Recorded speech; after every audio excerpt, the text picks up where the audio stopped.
Version 3.4 is shaping up to be one of the biggest updates Wuthering Waves has had in a while, and at this point, we've got a much clearer idea of how the entire patch is structured.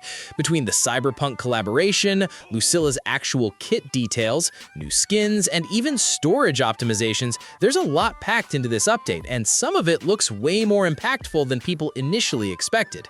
All the timestamps are down in the description if you want to skip ahead to your favorite part, and if you haven't already, make sure to join the Discord. The first phase is centered entirely around the Cyberpunk Edge Runners collab, and both collaboration characters seem heavily designed to work together instead of just existing as standalone units. Lucy is coming in as a limited 5-star Spectro gun user built around being an on-field main DPS, and most of her damage output revolves around scaling heavy attacks alongside amplified basic attack pressure. The interesting part is the new Toon Hack response mechanic tied specifically to the collab units, because it functions similarly to Toon Break, but with its own stacking interaction system attached to their kits. Rebecca is the second collab character and probably the bigger surprise, because she's reportedly going to be completely free despite being a 5-star electro pistol user. Instead of functioning as a hyper carry, she's positioned more as a sub-DPS and support hybrid that feeds directly into Lucy's playstyle.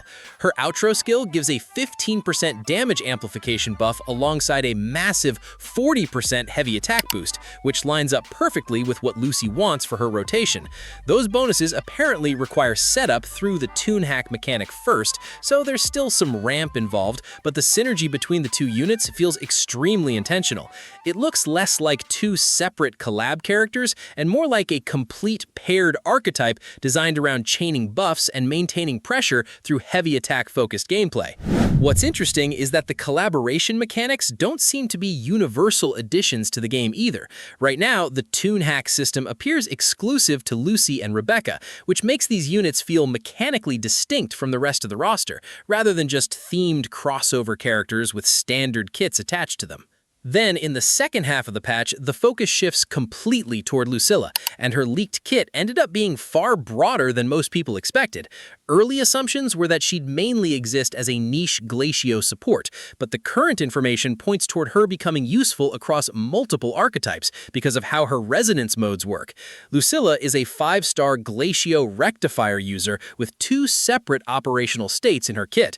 The first is Glacio Chafe mode, which is more straightforward and heavily focused on supporting Glacio teams through Glacio damage amplification and resistance shred. That alone would already make her valuable for elemental-focused comps, but the second mode is where things get much more flexible.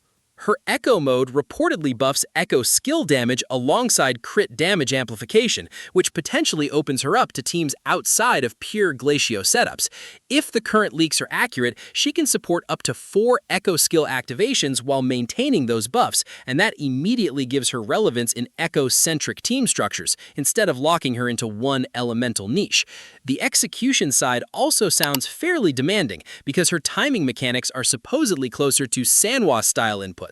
So she may end up being one of those characters with a noticeably higher skill ceiling compared to more straightforward support units.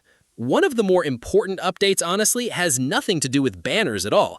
Kuro is reportedly adding the ability to delete completed quest data, including old cutscenes and video files, sometime around 3.4 or 3.5. That's a huge change, considering how aggressively the game size keeps growing every patch. Mobile players especially have been hitting storage issues for a while now, so giving players manual control over completed content data is probably one of the most practical quality of life improvements they could add at this stage of the game.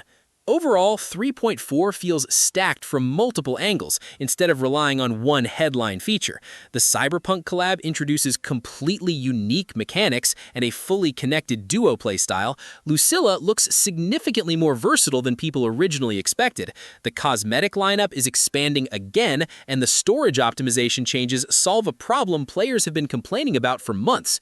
The bigger question now is probably banner priority, because the first half has limited collab units with exclusive mechanics, while the second half potentially introduces one of the strongest universal support options we've seen in a long time.